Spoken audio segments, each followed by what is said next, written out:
ओम शांति। आपका प्रारब्ध साथी आपके नज़दीक है। उनसे मिलाने से पहले भगवान देते हैं ये 3 संकेत। देखिए, आज का जो टॉपिक है इसलिए लिया है क्योंकि इसके लिए मेरे पास बहुत सारे लोगों के कमेंट आए हैं और कॉल भी आए हैं। क्योंकि आज शादी को लेकर के बहुत लड़कियों के कॉल आते रहते हैं, परेशान हैं, कोई 40 प्लस हो गए हैं, बहुत सारी चीज़ें ऐसी हो रही हैं, माता-पिता के कॉल आते रहते हैं।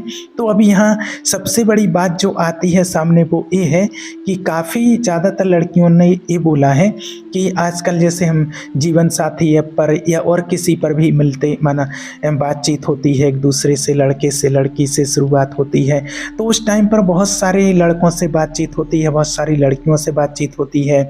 कोई मिलने के लिए बोलते हैं, कोई कुछ बोलते हैं, कोई कुछ बोलते हैं। अब ऐसी जब परिस्थिति होती है, ऐसी जब कंडीशन होती है, तो उस टाइम पर हम कैसे पहचानें कि ये हमारा साथी होगा या इससे ही हमारा संबंध जुड़ेगा, यही हमारा जीवन साथी है, ये हमारा प्रारब्ध का साथी है।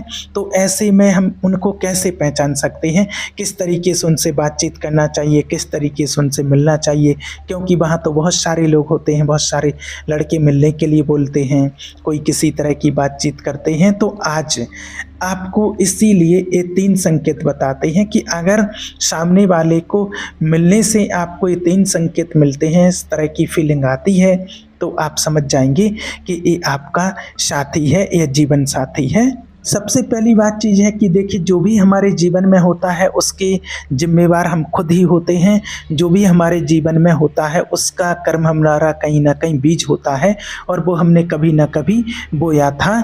और आपसे यही कहते हैं कि कर्मों पर अपना विशेष अटेंशन दीजिए।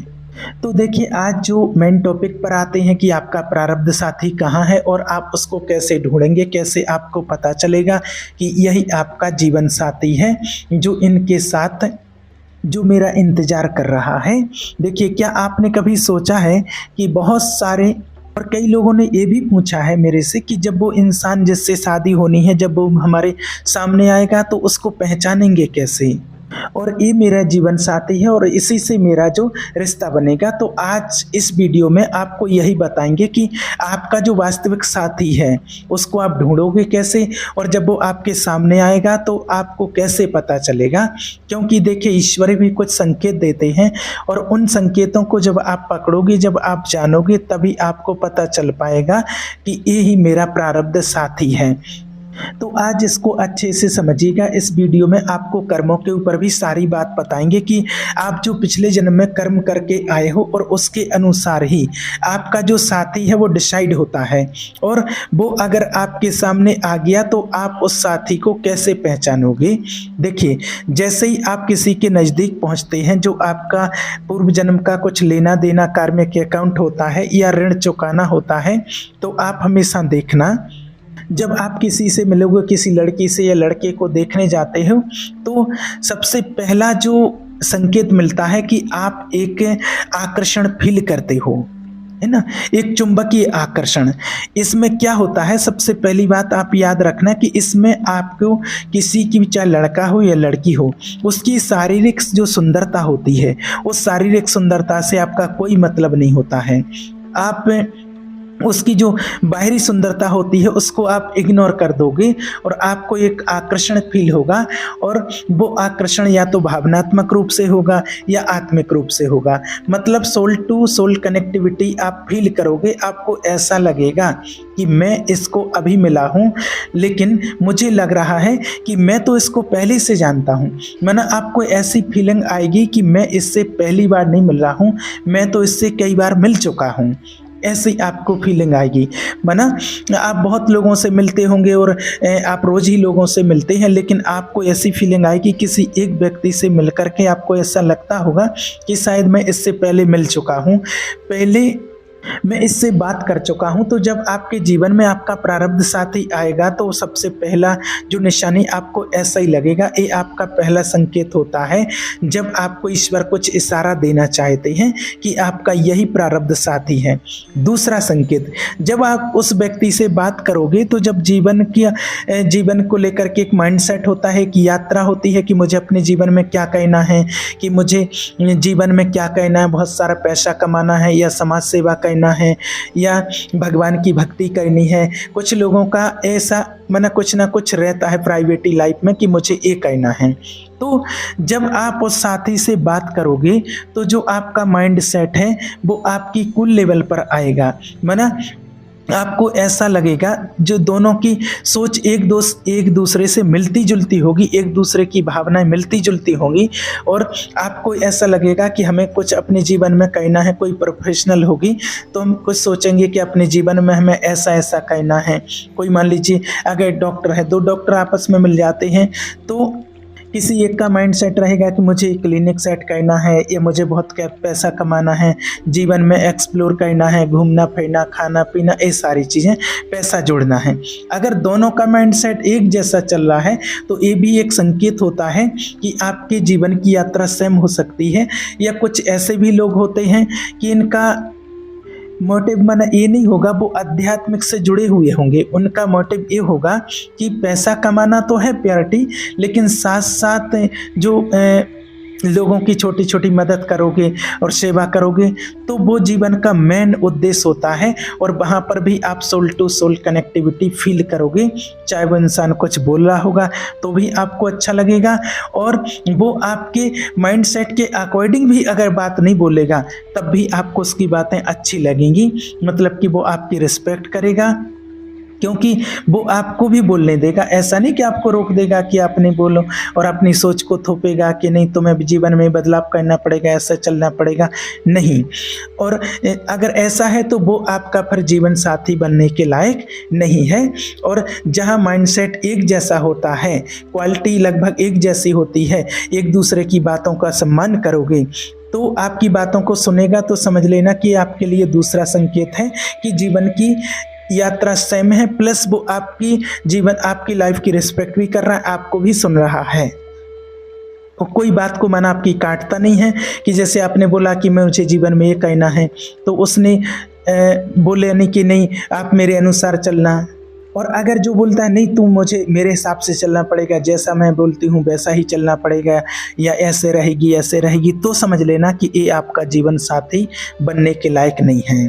तीसरा संकेत जो होता है, देखिए जब बातों बातों में क्या होता है कि जब आप किसी कैफे में जाते हैं, कहीं होटल में जाते हैं, कहीं मिलने, कहीं गार्डन में जाते हैं, चाय कॉफ़ी नाश्ता आदि कुछ लेते हैं तो देखिए वैसे टच दूर की बात है, लेकिन अगर टच हो जाता है तो अगर कुछ अजीब नहीं लगेगा जब आप एक दूसरे से बात करते हैं लड़का लड़की। और अगर कोई बुरी इंटेंशन से आपको कोई टच करता है, जैसे जिसको बैड टच बोलते हैं, जो स्कूलों में भी इसकी शिक्षा दी जाती है बैड टच की, तो ये फील हो जाता है कि जो टच किया है वो इंटेंशन क्या है इसका।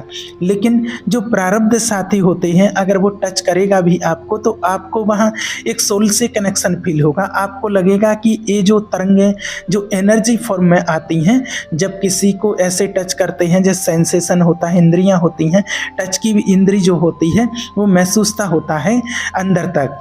जब वो इंसान आपको टच करेगा प्रारब्ध साथी तो आपको अंदर से एक सहजता महसूस होगी, आपको एक सकारात्मकता ऊर्जा का प्रभाव होगा। आपको ऐसा लगेगा कि शरीर में एक सकारात्मक ऊर्जा संचार हो रही है। तो ये मामूली संकेत नहीं होते हैं कि कोई इंसान आपको टच कर रहा, वह आपको ना अच्छा ना बुरा। और प्लस माना कि सोल आत्मा के साथ आपका कनेक्शन फील हो रहा है। आपको लग रहा है कि इसके आने से जो मेरे चारों तरफ की जो ऊर्जा है जिसको हम ऑरा बोलते हैं वो पॉजिटिव हो गई है। मेरे घर का वातावरण एक पॉजिटिविटी की तरफ जा रहा है या मेरे चारों तरफ एक सुरक्षा कवच जैसा सिक्योरिटी फील कर रहा है। मतलब कि किसी के आने से जो सिक्योर फील करते हो तो ये कोई इग्नोरेंस वाली चीज़ नहीं है, ये सोचने वाली चीज़ होती है, इसको समझने वाली चीज़ होती है कि आपका प्रारब्ध साथी जिसको आप वर्षों से ढूंढ रहे थे वो अब आपके नज़दीक है, वो आपके करीब है। आप उसको पहचान लीजिए क्योंकि ये जो संकेत आपको दे रहा है, ये क्यों दे रहा है? क्योंकि आप कई जन्मों से कर्म को करते आ रहे हैं और किसी के साथ आप बहुत जुड़े हुए होते हैं। मतलब जैसे हम जीवन साथी के साथ काफ़ी समय से जुड़े होते हैं, एक सुख दुख के सारे पल उसके साथ निभाते हैं और उसी के इर्द गिर्द हमारे पूरी जीवन ही चलती रहती है। और उसी से कुछ लेना भी होता है और देना भी होता है, किसी को सुख पहुंचाना, किसी को दुख देना भी होता है। तो अगर आपने देखा होगा कि जो जीवन साथी बनते हैं, ऐसा नहीं कि सबका लाइफ सुखमय चल रहा होता है, किसी किसी के आने से बहुत दुख भी आ जाता है, आपको दुख महसूस भी होता है, आपको ऐसे लगता है कि जब से मेरे जीवन में आया तो दुख आ गया। वहाँ पर आप एक गलतफहमी में रहते हैं कि उसकी मर्जी से हो रहा है, ये आपके ही कर्मों की वजह से आपको मिल रहा है, क्योंकि जो आप दे करके आए हो वही आप लोगे। जैसे हम कोई फसल बोएंगे तो जिस तरह के आप बीज बोएंगे, अगर मान लीजिए आप गेहूं का बीज बोते हैं तो गेहूं का बीज आएगा, अगर आम का बीज बोते हैं तो आम का ही उसमें से फल लगेगा। अगर जो आप बोते हैं वो ही काटते हैं। इसी प्रकार से आप पूर्व जन्म में जो कर्म करके आए हो, जो आपके संस्कार थे, सामने वाले के साथ अच्छे नहीं रहे, उसके साथ जो पल बिताए हैं, उसने या आपने उसको कष्ट दिया तो आपको कष्ट भोगना पड़ेगा। तो इसमें उस साथी का कोई दोष नहीं होता है। और अगर ऐसा आप लोगों के जीवन में हो रहा है, माना अगर आपके जीवन साथी से कोई कष्ट मिल रहा है, तो इसका सबसे अच्छा उपाय होता है, जो मैंने कई लोगों को करवाया है और जिनको बहुत अच्छा रिजल्ट भी मिला है, उनके रिश्ते बहुत अच्छे हो गए हैं। अगर जिनके रिश्तों में कोई प्रॉब्लम चल रही थी तो आप उनके लिए माफ़ी प्रार्थना कीजिए। आप सुबह ब्रह्म मुहूर्त में उठ करके उस आत्मा से माफ़ी मांगिए। जब वो सो रहा हो तब भी उसके लिए वाइब्रेशन आप भेजिए, पॉजिटिव वाइब्रेशन आप उनके लिए भेजिए। आप दिल से उस आत्मा से माफ़ी मांगिए, बोलिए कि मैंने जो भी इसको पिछले जन्म में कष्ट दिया था उसके लिए मैं आपसे दिल से माफ़ी मांगता हूँ। क्योंकि ये सारा जो खेल होता है हमारे कर्मों का, और आत्मा का, आत्मा कर्म लेकर के जाती है। शरीर तो हमारा अभी यहाँ मिला हुआ है इस जन्म में, और फिर अगले जन्म में नया शरीर होगा, लेकिन वो अपना हिसाब किताब लेने के लिए आत्मा आ गई है। अब इस हिसाब किताब को आत्मा के साथ आपको यहीं पर फिनिश करना है, यहीं पर ख़त्म करना है, क्योंकि आपको इसको आगे नहीं बढ़ाना है। अगर आगे बढ़ाओगे तो फिर बढ़ता जाएगा, फिर दुख मिलेगा, फिर आप उसको दुख दोगे, फिर वो आपको दुख देगा, और ये सिलसिला आपका चलता रहता है। और देखिए, जब नया जन्म होता है तो आत्मा यहाँ भी कुछ सीखने और समझने आती है। और जब आत्मा जन्म लेती है एक नए शरीर में, तो वहाँ भी कुछ सिखाना होता है, कुछ नया पढ़ाना होता है। ये नहीं कि जो पढ़ के आए उसी के अकॉर्डिंग अपनी सिलेबस ख़त्म करनी है, नहीं, उसी अकॉर्डिंग नहीं, आपको एक नया सिलेबस जोड़ना है, नया अध्याय जोड़ना है, ताकि जो पहले वाला चैप्टर है वो पूरी तरह से फिनिश हो जाए।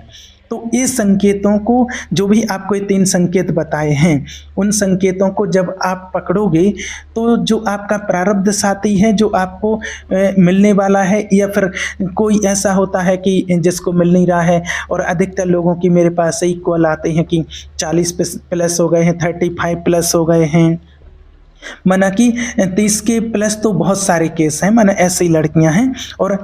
और ऐसे में जब कहते हैं कि अगर कोई हमारे सामने आता है तो हम कैसे पहचानें कि यही मेरा जीवन साथी है, बनने लायक है या नहीं है। और बहुत तो ऐसे भी बोलते हैं कि मेरे पास बहुत ख़राब रिश्ते आते हैं, बहुत ख़राब लोग आते हैं। तो देखिए, अधिकतर लोगों को जो खराब लगते हैं तो वो बाहरी सुंदरता के कारण से लगते हैं। लेकिन आप पहली बार में निर्णय मत ले लीजिए। जब आप उसके साथ कुछ समय बिताएंगे, 2-4 बार मिलेंगे, बातचीत करेंगे, है ना, जब उससे आप 2-4 बार मिलेंगे या मिलोगे नहीं, बातचीत नहीं करेंगे, तब तक उसकी चीज़ वो फील नहीं होगी आपको। जो आपको ये संकेत बताए हैं, जो आपको मैंने बताए हैं, वो संकेत जब पकड़ोगे कैसे, जब तक आप उससे मिलोगे नहीं, बातचीत नहीं करोगे।